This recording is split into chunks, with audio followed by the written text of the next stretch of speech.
అందరికీ నమస్కారం. నా పేరు కోనపరెడ్డి లక్ష్మీకిరణ్. మనం అందరం గవర్నమెంట్‌కి ఏదో రకంగా ట్యాక్స్ పే చేస్తూనే ఉంటాం. మనం జాబ్ హోల్డర్స్ అయినా, బిజినెస్ అయినా ఒకప్పుడు 2 లాక్స్ అబోవ్ ఉంటే ట్యాక్స్ పే చేయాల్సొచ్చేది. తర్వాత 5 లాక్స్ అబోవ్ ఉంటే ట్యాక్స్ పే చేయాల్సొచ్చేది. లాస్ట్ ఇయర్ వరకు 7 లాక్స్ అబోవ్ ఉంటే ట్యాక్స్ పే చేయాల్సొచ్చేది. ఇప్పుడు దాన్ని లేటెస్ట్‌గా 12 లాక్స్ అబోవ్ ఉంటే ట్యాక్స్ పే చేయాల్సొస్తుంది. మనం ఫైనాన్షియల్ ఇయర్ ఎండ్ అయ్యేటప్పటికి ఇన్కమ్ ట్యాక్స్ రిటర్న్స్ ఫైల్ చేయటం ఇవన్నీ మనం చేస్తూనే ఉంటాం. ఇవి అందరికీ తెలిసిన విషయమే. ఇవి కాకుండా మనం బయట ఏదైనా పర్చేజ్ చేసినా, సొంత ఇల్లున్నా, లేదంటే మున్సిపల్ ట్యాక్స్ అయినా, వాటర్ ట్యాక్స్ అయినా, ఇలా ఏదో రకంగా మనం ట్యాక్స్ పే చేస్తూనే ఉంటాం జీఎస్టీ రూపంగా. అలాగే మనందరికీ తెలిసిన విషయమే, ఆల్కహాల్ కన్సంప్షన్ చేసేవాళ్ళు, మందు తాగేవాళ్ళు ఎక్కువ ట్యాక్స్ పే చేస్తారని మనం వింటూనే ఉంటాం. ఇలా మనం ప్రతి విషయంలోనూ డైలీ లైఫ్లో ట్యాక్స్ పే చేస్తూనే ఉంటాం. ఇదంతా ఎందుకు చెప్తున్నానంటే, ఇప్పుడు ఒక ఎగ్జాంపుల్కి ఒక కాలనీలో కానీ, ఒక గేటెడ్ కమ్యూనిటీ కానీ, ఎక్కడైనా సరే ఒక కాలనీలో కొన్ని కుటుంబాలన్నీ కలిసి ఒక అసోసియేషన్ లాగా ఫామ్ చేసి, అందులో ప్రెసిడెంట్, వైస్ ప్రెసిడెంట్, ట్రెజరర్ ఇలా పెట్టుకుని వాళ్ళకి ఎలక్షన్ జరిగి ఎలక్ట్ చేసి కొంత డబ్బు పోగేసి, ఆ డబ్బుతోనే ఆ కాలనీకి సంబంధించిన అభివృద్ధి పనులు కానీ, రోడ్లు కానీ, కరెంటు కానీ, ఏదైనా రిపేర్స్ వస్తే రిపేర్ చేయడం కానీ, ఇలాంటి పనులన్నీ చేయడానికి ఒక అసోసియేషన్ పెట్టుకున్నారు. సపోజ్ వేరే వాళ్ళు వీళ్ళు చేసే పని నచ్చక వేరే వాళ్ళు అసోసియేషన్ ఫామ్ అయ్యి ఎలక్షన్ పెట్టారు. ఆ ఎలక్షన్లో ఎవరు గెలిస్తే వాళ్ళు ఇదంతా ఆర్గనైజ్ చేస్తున్నారు అనుకుందాం. ఇప్పుడు వాళ్ళు ఖర్చు పెట్టే డబ్బు అంతా ఎవరిది? ఈ కాలనీలో ఉన్న వాళ్ళందరూ డబ్బు పెట్టుకున్నదే కదా. ఆ డబ్బుని ఈ అసోసియేషన్ వాళ్ళు డిస్ట్రిబ్యూట్ చేసి ఏది ప్రయారిటీ ఉందో ఆ వర్క్ ముందు చేయటం, అలా ప్లాన్ చేస్తారు. ఎవరి వర్క్ నచ్చితే మనం వాళ్ళకి ఓటేస్తాం. ఇలా జరుగుతుంది.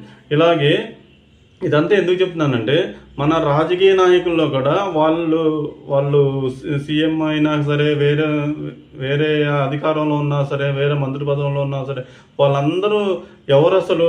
మనమందరం ఓటేసి వాళ్ళందరినీ ఒక అధికారంలో కూర్చోబెట్టాం. వాళ్ళు ఖర్చు పెట్టే డబ్బు అంతా ఎవరిది? మనదే కదా. మనం ట్యాక్స్ కట్టిన డబ్బులే కదా వాళ్ళందరూ ఖర్చు చేస్తున్నారు. వాళ్ళ జేబుల్లో డబ్బులేం తీసి ఖర్చు పెట్టట్లేదు కదా. ఇదేమో రాచరికం రాజ్యం కాదు కదా. అంటే రాజులు కాలం కాదు కదా. అప్పుడు కూడా శిస్తులు వసూలు చేసేవాళ్ళు.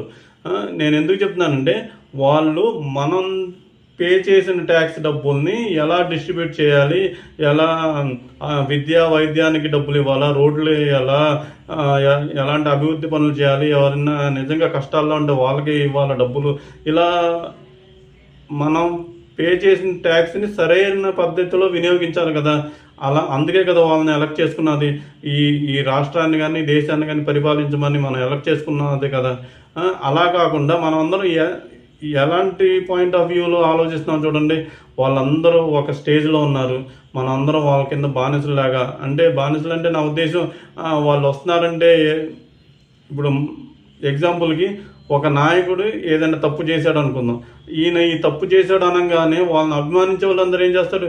మా నాయకుడిని అంటావా, మీ నాయకుడు మా నాయకుడి కంటే ఇంకా ఎక్కువ అవినీతి చేశాడు, అలా చేశాడు, ఇలా చేశాడు అని వాళ్ళని విమర్శిస్తాం. కానీ ఈయన తప్పు చేశాడు అని ప్రజలందరూ ఒక మాట మీద ఉండి, అవును ఈయన చేసిన తప్పే ఈ విషయంలో అని ఎందుకు ఖండించలేకపోతున్నాం?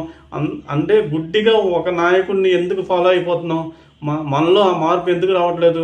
వాళ్ళు ఉన్నది మన కోసమే, మనం పే చేసిన ట్యాక్స్ డబ్బుల్నే డిస్ట్రిబ్యూట్ చేస్తున్నారు అనే ఆలోచన మనకి ఎందుకు రావట్లేదు? ఇంతకుముందు వాట్సాప్లో కానీ, ఫేస్బుక్లో కానీ ఒక న్యూస్ స్ప్రెడ్ అయ్యేది. ఏంటి, ఒక నాయకుడు ఎలక్షన్కి సపోజ్ ఒక 2,000 రూపాయలు ఓటు కోసం ఇచ్చాడంటే, ఆ ఓటుని 5 ఇయర్స్కి లెక్క కట్టి ఒక రోజుకి ఎంత పడుతుందని చూస్తే సుమారుగా రూపాయి చేంజ్ అవుతుంది. అంటే ఒక ముష్టివాడు కూడా ఒక రోజుకి రూపాయి తీసుకోడు. అలాంటిది ఓటు కోసం నీ ఓటుని అమ్ముకుంటావా డబ్బు కోసం అని ఒక న్యూస్ స్ప్రెడ్ అయ్యేది. మనందరం చూసిన ఇలాంటివన్నీ మనం చూస్తూనే ఉంటాం.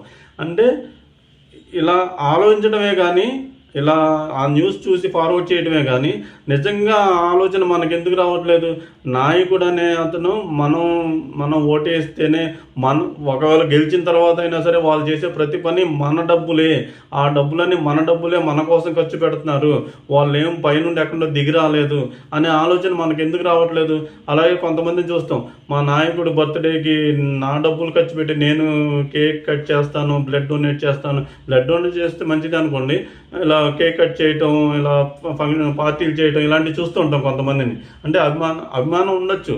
ఇప్పుడు సపోజ్ ఒక ఎగ్జాంపుల్ చూడండి, ఇప్పుడు నరసింహస్వామి జయంతి వచ్చింది వైశాఖ మాసంలో, అప్పుడు పూజ చేసుకుని 10 మందికి అన్నదానం చేసామనుకోండి, నరసింహస్వామికి పూజ చేయటం వల్ల నీకు ఈ ఫలితం వచ్చింది అని కొన్ని శాస్త్రాల్లో ఉంది. అలాగే శ్రీరామనవమి వచ్చినప్పుడు రాముడికి పూజ చేసి ఇలా అన్నదానం కానీ ఏమైనా చేస్తే ఈ ఫలితం వస్తుంది అని శాస్త్రంలో చెప్పారని మన ప్రవచనకారులు చెప్తూ ఉంటారు. అలాగే ఈ నాయకుడి బర్త్డేకి నువ్వు ఈ ఫంక్షన్ చేస్తే, కేక్ కట్ చేసి ఇలా సెలబ్రేట్ చేస్తే నీకేమన్నా వస్తుందా? మనం ఇలా ఎందుకు ఆలోచించట్లేదు? అంటే వాళ్ళు ఉన్నది మన కోసమే, మన కోసం పనిచేయడానికే వాళ్ళు ఉన్నారు. వాళ్ళు ప్రజా సేవ చేస్తామని వచ్చారు, అంతేగాని వాళ్ళు మన పైన ఒక అధికారంలో లేరు. అంటే అధికారాన్ని వాళ్ళు చేసే పనికి మనం గౌరవిస్తాం, ఒక సాటి మనిషిగా మనం గౌరవించడంలో తప్పులేదు. కానీ వాళ్ళు ఒక డెమీ గాడ్స్ లాగా పెట్టేసి వాళ్ళ కోసం అంత పిచ్చిగా ఉండటం అది కరెక్టేనా అని. ఇప్పుడు ఇంకో పాయింట్ కూడా ఉంది. ఇంతకు ముందు కాలంలో పుచ్చలపల్లి సుందరయ్య గారు అనేవాళ్ళు ఉండేవాళ్ళు, లేదంటే టంగుటూరి ప్రకాశం పంతులు గారు ఉన్నారు, వాళ్ళందరూ చాలా గొప్ప వాళ్ళు, ఇలా చెప్పుకోవటమేనా? ఇప్పుడున్న కాలంలో కూడా ఇలాంటి వాళ్ళు ఉంటారు అనే ఆలోచన మనకు ఎందుకు రాదు? అలాగే ఇప్పుడు నేను ఇందాక చెప్పాను, మా నాయకుడిని అంటావా, మీ నాయకుడు మా నాయకుడి కంటే తప్పులు ఎక్కువ చేశాడు, ఉన్న వాళ్ళలో ఈ నాయకుడే కొంచెం బెస్ట్ ఇలా అనుకుంటామే. కానీ ఆంధ్రప్రదేశ్లో ఉన్న 5 కోట్ల మందిలో వీళ్ళకంటే గొప్ప వాళ్ళు, వీళ్ళకంటే మంచి చేయాలనుకునే వాళ్ళు ఉన్నారు అనే ఆలోచన మనకు ఎందుకు రాదు? ఎప్పుడు వీళ్ళు తప్ప మనకు వేరే దిక్కు లేదు, వాళ్ళు తప్పు చేసిన వాళ్ళే మాకు కావాలి అనే ఆలోచన మనకు ఎందుకు ఉంటుంది? తప్పు చేస్తే మా నాయకుడైనా సరే నేను క్వశ్చన్ చేస్తాను అనే ఆలోచన మనకు ఎందుకు రావట్లేదు? వాళ్ళు ఖర్చు పెట్టే డబ్బులన్నీ మన కోసమే పనిచేస్తున్నారు అనే ఆలోచన మనకు ఎందుకు రావట్లేదు? అంటే మారాల్సింది ఎవరు? ప్రజల, నాయకుల? నేను చెప్పాను కదా, ఒకప్పుడు ఇలా గొప్ప నాయకులు ఉండేవాళ్ళు అనుకోవటమే తప్ప ఇప్పుడు కూడా అలాంటి నాయకులు ఉండే అవకాశం ఉంది. మనం అవకాశం ఇస్తే ఇలాంటి నాయకులు వస్తారు. డబ్బు మీద ఆశ లేకుండా నిజంగా ప్రజలకు సేవ చేయాలనే ఆలోచనలతో పనిచేయాలనే ఆలోచనలతో ఉన్న వాళ్ళు ఉన్నారు అనే ఆలోచన అసలు ముందు మనకెందుకు రాదు? ఒకసారి ఆలోచించండి అందరూ. తప్పు ఎక్కడుందా? నాయకుల్లో ఉందా, ప్రజల్లో ఉందా, ఎవరిలో ఉంది? ఒకసారి ఆలోచించండి అందరూ. అందరికీ నమస్కారం.